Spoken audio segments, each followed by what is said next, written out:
Welcome to the Read, Talk, Grow podcast, where we explore women's health topics through books. Our topic today is breast cancer, and our book is Maggie, or A Man and a Woman Walk into a Bar by Katie Yee. I'm your host, Dr. Denise Milstein. I'm an assistant professor of medicine at Mayo Clinic, where I practice women's health internal medicine and integrative medicine. My guests today are Katie Yee, who's a writer from Brooklyn. She's received fellowships from the Center for Fiction, the Asian American Writers Workshop, and Kundiman. By day, she works at the Brooklyn Museum. By night, she writes, usually under the watch of her judgmental rescue dog, Ollie. Maggie, or A Man and a Woman Walk into a Bar, is her first novel. Katie, welcome to the show.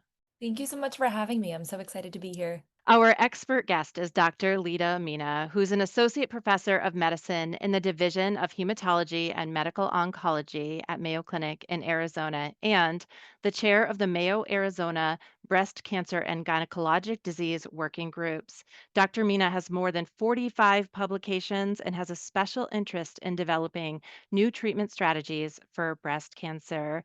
Lida, welcome to the show. Thank you, Denise, for having me. Maggie, or A Man and a Woman Walk into a Bar, what a great title, is a contemporary novel of a woman whose life is rocked by two major events. The first is her husband's admission of infidelity with a woman named Maggie, and the second is a tumor in her breast, which is found to be cancer, and which she, quite darkly, names Maggie as well. And this is the Maggie we'll predominantly be talking about today. Okay, you both know how Read Talk Grow works. We discuss books that portray health topics in an effort to better understand health experiences through story. In this case, we'll be talking about breast cancer. Katie, congratulations on all the success of your debut novel. I have been seeing it on front tables in bookstores and in so many reading related newsletters. Tell us your inspiration for Maggie, especially the breast cancer plotline. Thank you so much for that warm welcome. Yeah, I guess I'll just dive right in. When I started writing Maggie or A Man and a Woman Walk into a Bar, I was thinking about breast cancer because unfortunately this is something that runs in my family. So I've watched my mother go through it and my grandmother as well. And I think, so much of the way that I understand the world comes from writing fiction. So I think when I was grappling with these realities, the way that I processed a lot of it was by putting it in a story and trying to honor their stories and the things that they've gone through in this novel. I love that. We've talked a bit about how incredibly powerful it can be to write your own story and also to write fiction to walk through some of life's events that can be intimidating, traumatizing, all of the above. So I really like how you said that you processed these journeys by writing your fiction. Lita, we'd love to hear your impression of the book and also to know what it's like to be a medical oncologist who focuses in breast cancer. I really enjoyed this book. It truly resonated with me, not just as a doctor, but as a woman. I was deeply moved how it addressed those powerful themes of cancer, divorce, motherhood, and still be able to keep a lot of warmth and lightness, which truly made it uplifting instead of a depressing kind of dark book.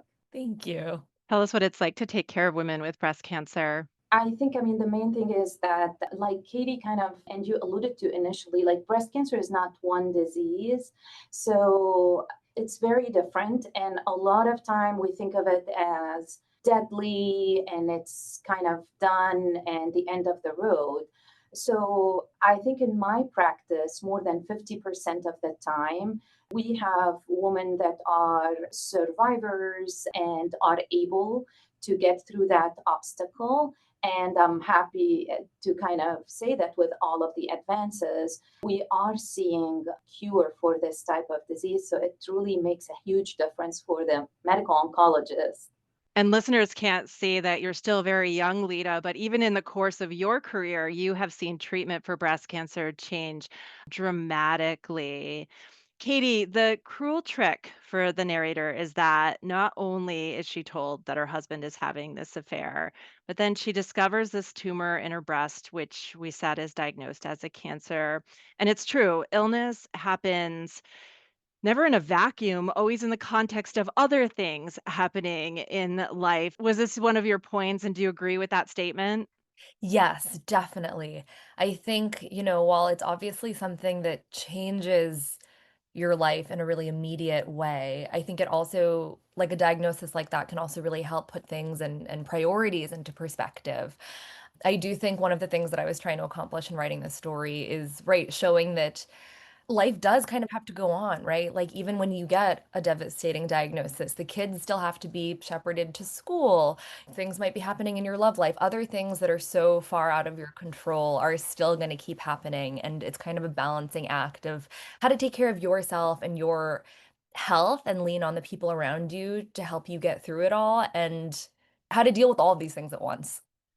I love how you said that because I think also for many women, we don't necessarily prioritize taking care of ourselves. And we see that with Maggie. She's just got this whole world turned upside down and she feels this pain in her chest. And she thinks it's because, in many ways, she's heartbroken and grieving this change in her marriage and her relationship and her whole world. And then she realizes, like, oh, I actually need to get this checked out. So I just love how poignantly you portrayed that. Thank you for that.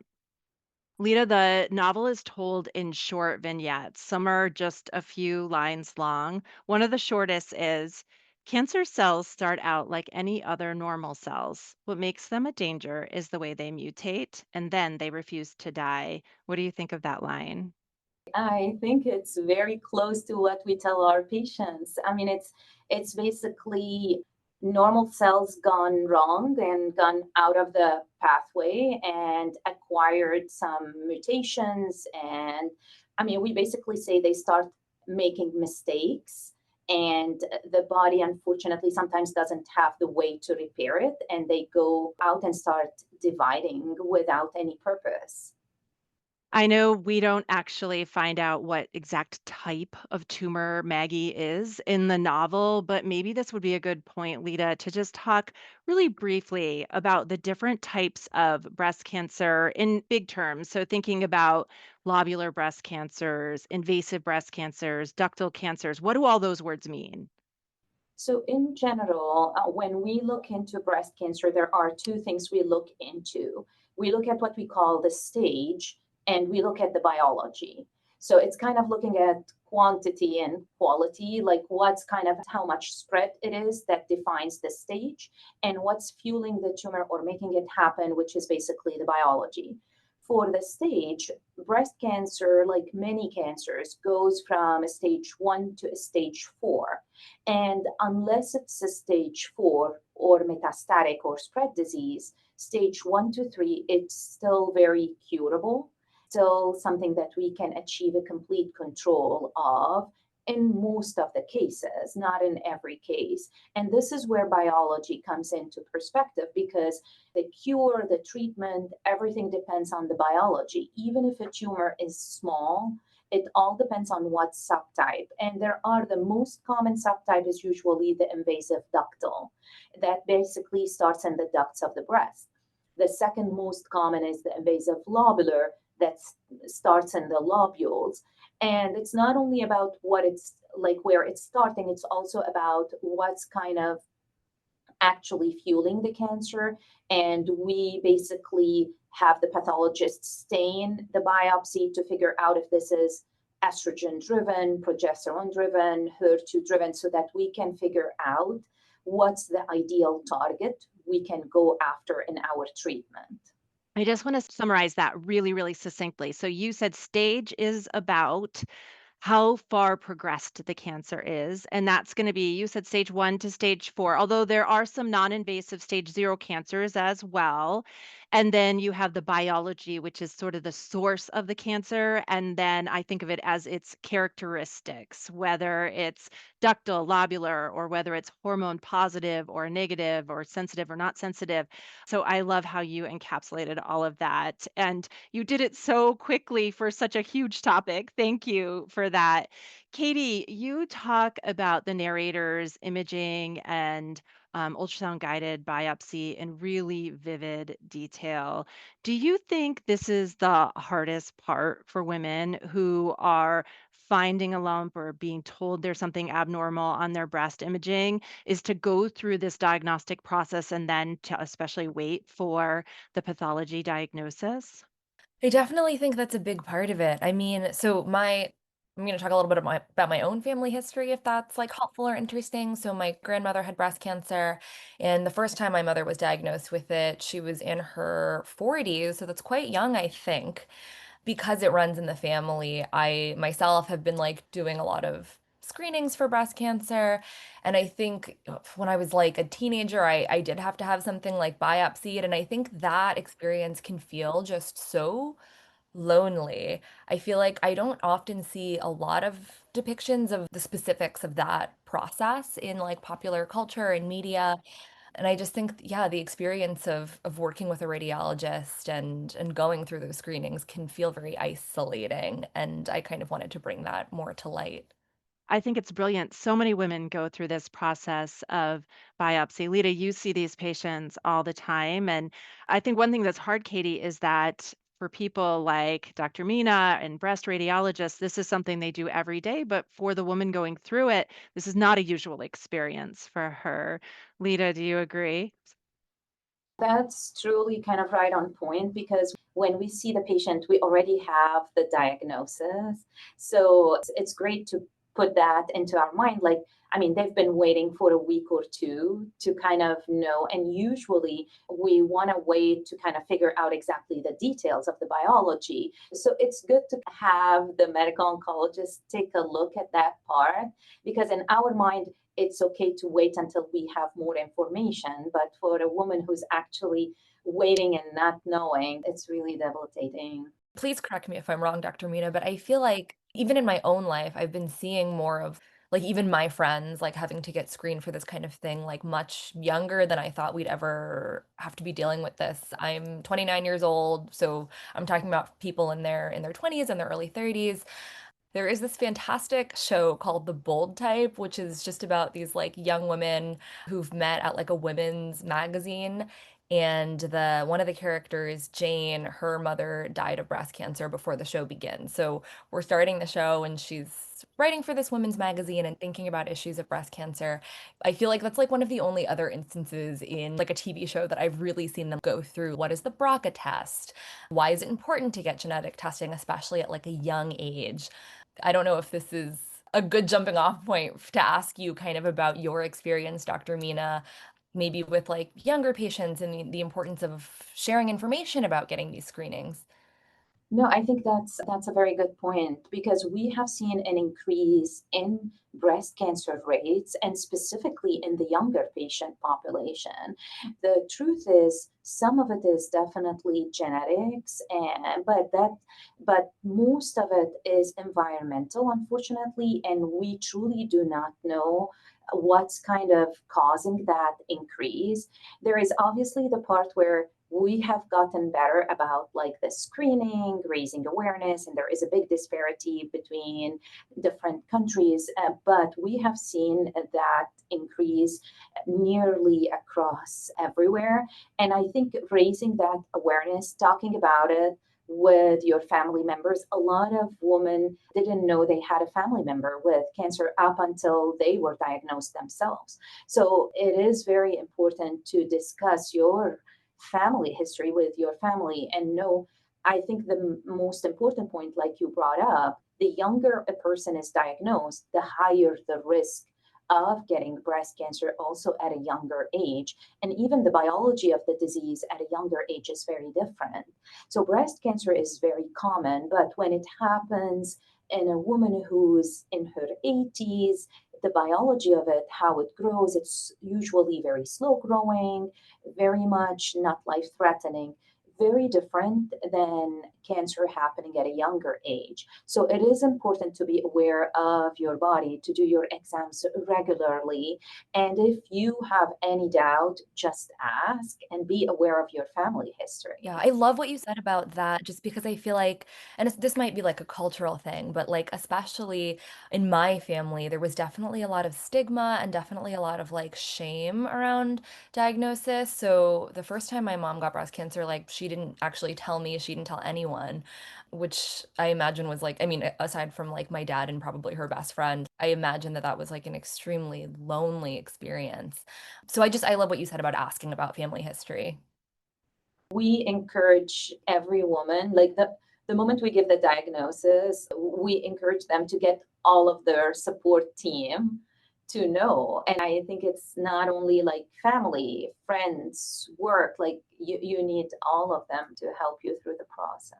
I want to emphasize a couple things that you both just said there. So, young breast cancer is really important in terms of how it affects the next generation's risk. So, Katie, you said, I believe, that your mother was diagnosed with breast cancer for the first time in her 40s. And you said, I think that's young. That absolutely is young. In many ways, we will distinguish between premenopausal and postmenopausal breast cancer, which, as a general rule, most women go through menopause around the age of 50 to 52.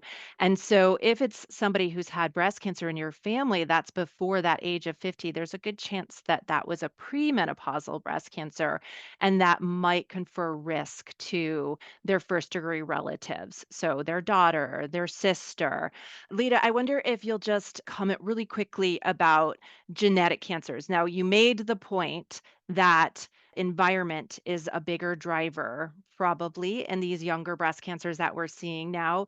But the narrator also had a mother who had a breast cancer who hadn't had genetic testing. And so, can you just comment about what are these genetic breast cancers? Although we did talk about BRCA high risk mutations in episode 33, but still, I just want you to hammer this down.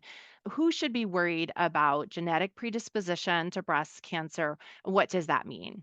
I think anytime we have a diagnosis, like you mentioned, it is important to look into at what age there was the diagnosis, premenopausal versus postmenopausal, how many family members have been diagnosed, and with each family member, how old they were. It's also important to get that full pedigree because some families do not have a lot of aunts, do not have a lot of like on either side, and sometimes that can like sway us one way or the other. But the younger the woman, the higher the risk of having a genetic mutation. So, in general, genetic predisposition is less than 10%, but that can be variable based on what we talked about, like the age, the number of family members, and not only family members diagnosed with breast cancer, but also diagnosed with ovarian, pancreatic, even father with prostate cancer. So a lot of time we focus on thinking, okay, this is only from mother's side because it's breast cancer, but we need to take into consideration both paternal and maternal. We need to take into consideration not only breast cancer, but also ovarian, prostate, pancreatic, sarcomas, so there are melanomas even. So there is a lot of those. So in general, if we see a certain predisposition, we do send for a comprehensive, what we call germline testing, to look into not only the most common mutations, like what we call the BRCA1 and BRCA2, but there are also actually close to 100 genes that could be related directly or indirectly to breast cancer that we actually test for. And we have amazing genetic counselors that can help you to guide you on which best gene panel to go for, but it's definitely not just the BRCA1 or BRCA2. And the other important thing about genetic testing is in women who have more advanced disease or even more higher risk disease, knowing the mutation can help with the treatment because now we have treatments that are targeting those mutations. So knowledge is power. The more you can get that information, the better. So incredible. More than 100 genes known and more being discovered all the time. Hey, listeners, we hope you're enjoying this episode of Read, Talk, Grow.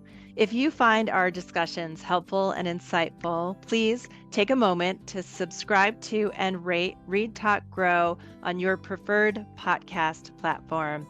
And don't forget to tell your friends to listen.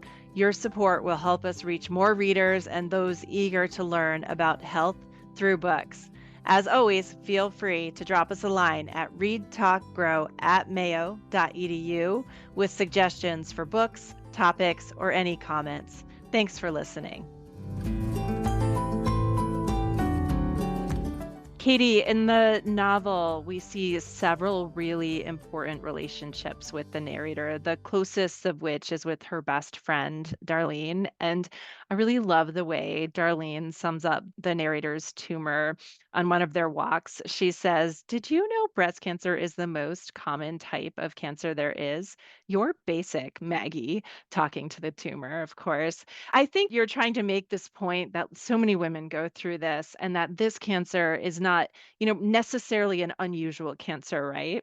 Definitely. I think something that's been both surprising and not surprising as I've been like going out and doing events and meeting readers is the number of people who've come up to me afterwards to be like, thank you for writing this. My mother, my grandmother, my sister, my best friend, pretty much everyone I've encountered has unfortunately had a story to share about breast cancer. And it's horrible that it's so common, but I'm so grateful that people have felt comfortable and vulnerable and interested in sharing this thing that kind of binds us. Yeah, I think it was a great choice to keep the details not so specific so that many, many women can see themselves or see someone they care about in this part of the character's journey. So thank you for that. I really appreciate that. Well, right, because I feel like so many of the narratives around cancer, actually, the other one I'm thinking of that's like in pop culture is the original Sex and the City when Samantha gets diagnosed with breast cancer, I think in like season 6, and she does have to go through chemo. And while that is, and Dr. Mina, I'm sure you could talk more eloquently than I could about kind of the ratio or the percentage of patients that do have to go through intense chemotherapy like that. What had happened from more personal experience watching my own family members go through it is for them the biology was more like hormone positive as I understand it. So chemotherapy was not the course of treatment that was recommended. It had more to do with like hormone pills and taking other kinds of oral medication. You say that because it is true. The majority do not need the chemotherapy. And I think most people are really like, I mean, we're all grateful that that's the case. But I think the big elephant in the room is the hormonal therapy, in my opinion, can be more debilitating than. And I think a big part of why we are able to avoid chemo is that we rely on those anti-estrogen pills. So a lot of time when we kind of, even with very early stage, like a stage 1 or a stage 2, in the past we used to do chemotherapy and then we realized that the biology, like you said, it's like more hormonally driven, so we can use actually targets to go after those cancer cells, which is a blessing, but at the same time, those medications do have a lot of side effects. And unfortunately, 50% of the women end up not taking those medications, which is kind of my plea to kind of raise awareness on how important taking those medications are because they are saving lives. And initially, when we tell a woman like you don't need chemo, I think the worst thing is to like, and I learned that, to tell them, oh, you just need a pill. I mean, that's the worst thing because it's never just a pill. It is a medication that actually is working on microcancer cells in the blood system. It is saving lives. It is making a difference between cure and recurrence in a year, 2, 5, 10, 20 years. We see breast cancer recur even, I've seen up to 35 years. And the difference is taking those anti-estrogen medication that unfortunately affect a woman, not only like mentally, physically, hormonally. Can I just clarify what you said though, Lita? Because I think what you're saying is that these medications, it's a pill that you take every day at home, are incredibly powerful. They can at times shrink the tumor before it's been resected or taken out surgically. And then once you've gone through surgical treatment with or without radiation, many women will take these medications for several years to follow, usually 5 years to follow. And I think what you're saying is that even though it seems like it's just a pill, how powerful can it be? It's incredibly powerful and that it does come with side effects, but these are things that we really try hard to help women, mostly women, navigate so that they can finish that course of treatment so that they can reduce their risk of recurrence. Did I say anything wrong there? Absolutely. Denise, I need you in my clinic. And that's the reason we need a women's health clinic. And that's the reason we need menopausal clinic and basically experts that help the oncologist and the patient focus on all of those other aspects. But because as a medical oncologist, we can just write the prescription and say, okay, you can go get the pill, it's going to be okay.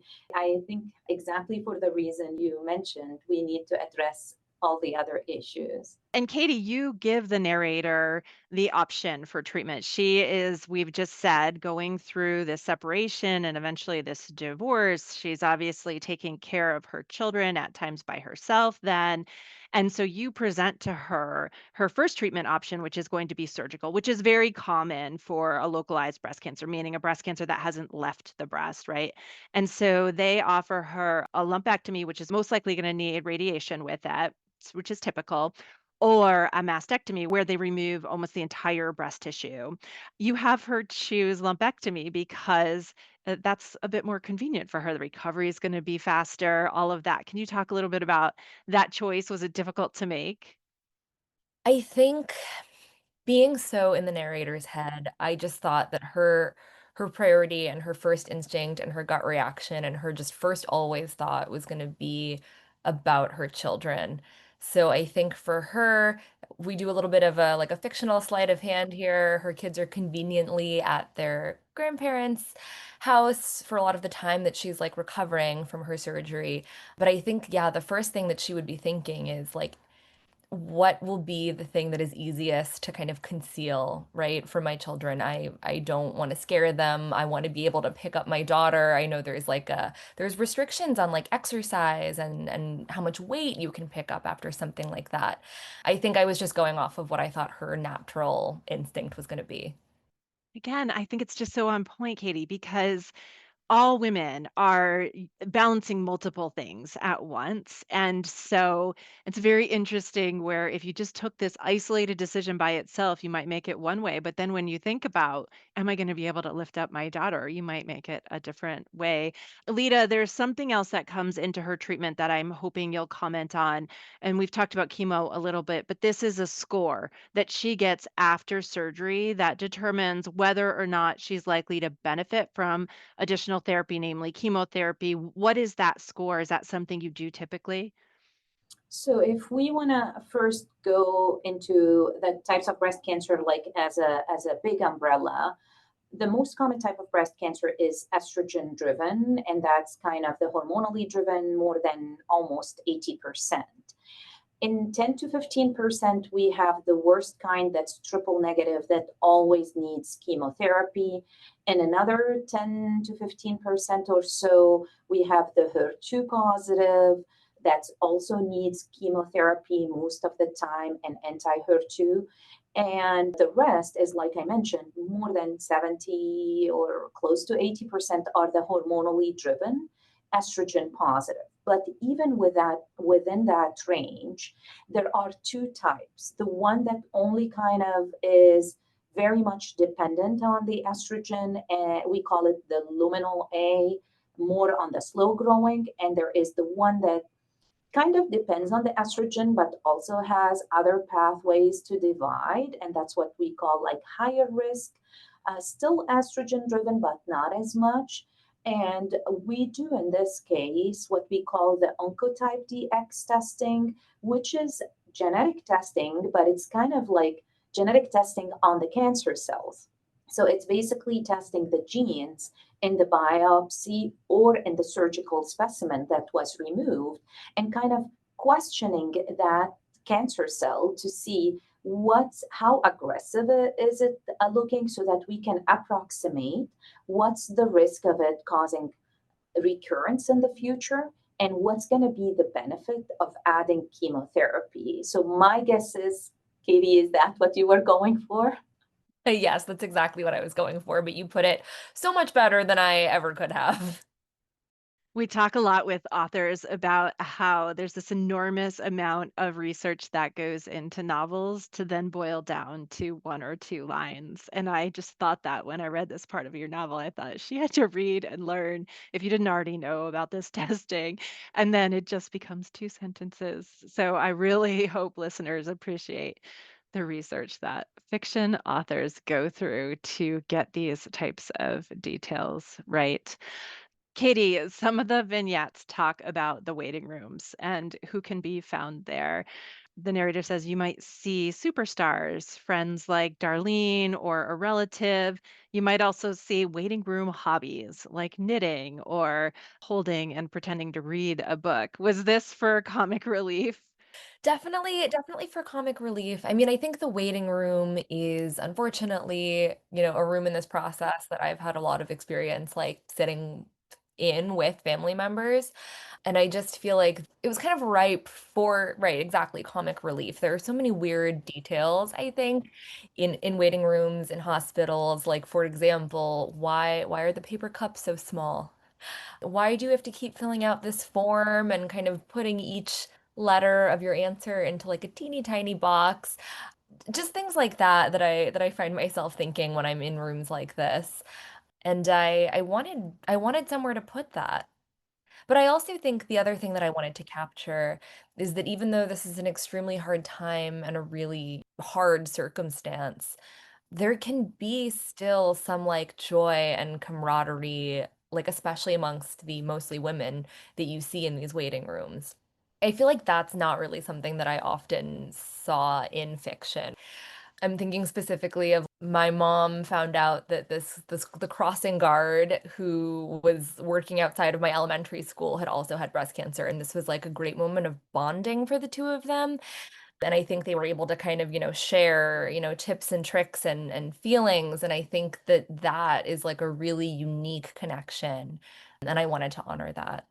Lita, imagine you would agree. And I also thought the waiting room and the role of Darlene was such an important emphasis on how important it is to be surrounded when you're going through a diagnosis like this. And like the narrator, she chooses who she pulls into that circle. She chooses to not pull in her now ex husband, but to really double down on this friend who's been so supportive of her. Can you comment how important it is to have a support system when you're going through a cancer diagnosis and treatment? I think this is the most important, is basically to bring in your cheerleaders and to prioritize yourself.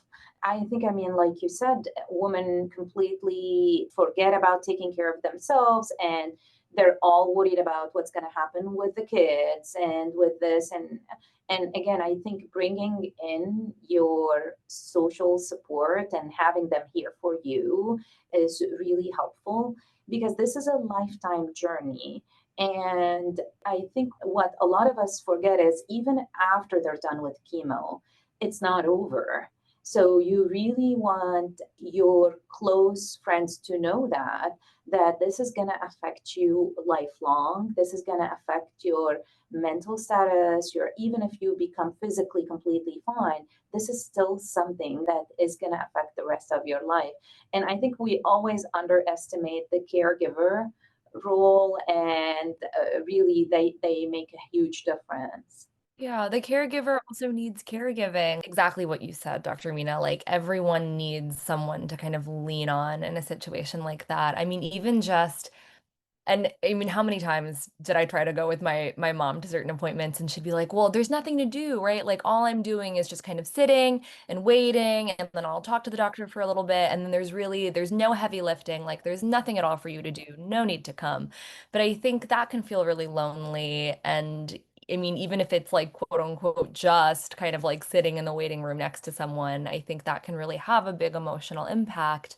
And I mean, when you're talking to a doctor, I feel like there's just such an onslaught of information, especially when you're kind of just being pulled into this world, that I do think it can be really helpful to have a friend just sitting there taking notes, right? Because there's so much like fact and emotion to process at the same time. And it's so helpful to kind of have a sounding board for that.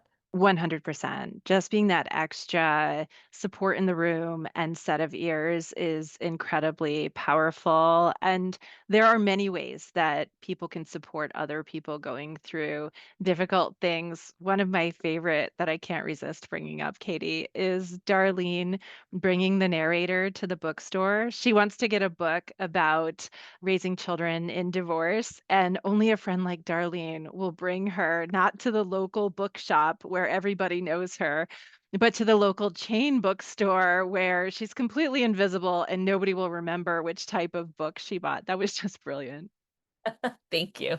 Before we wrap up, I'd love to hear from each of you what you really want listeners to know about breast cancer and anything more about supporting someone going through breast cancer treatment.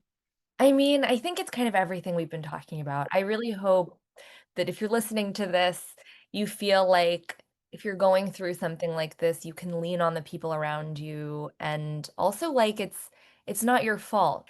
Dr. Mina, you said this at the beginning. It's kind of just like the body or the cells have made a mistake. It's very human. It's such a human experience. It's not your fault. There are other people who've gone through the exact same thing, and I hope that you're gentle with the stories that you're telling yourself about this experience. That's really beautiful. I would say, I mean, exactly like what we talked about, it is really important to know your body. And if you're having any doubts, just ask.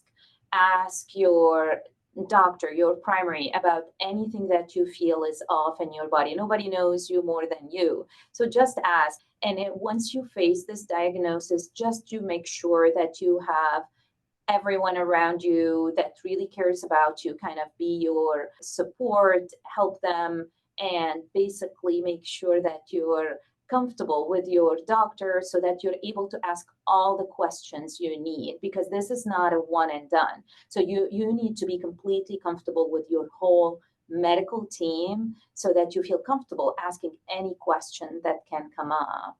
Build that support team around you and build that medical team where you feel held and in good hands. I think there's a lot of wisdom in that. It's really been my pleasure to talk about Maggie, or A Man and a Woman Walk Into a Bar, with Katie Yee and Dr. Lida Mina. Thank you both for being here on the show today. This was fantastic. Thank you so much. Thank you. Read Talk Grow is a product of the Women's Health Center at Mayo Clinic. This episode was made possible by the generous support of Ken Stevens. Our producer is Lisa Speckhard-Pask, and our recording engineer is Rick Andreessen. Visit our show notes to see the books discussed today and for links to other health education materials.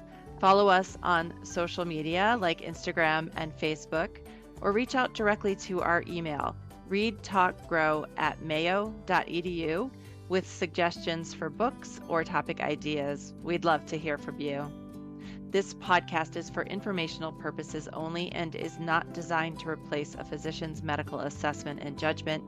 Information presented should not be relied on as medical advice. Please contact a healthcare professional for medical assistance if needed for questions pertaining to your own health. Keep reading, everyone.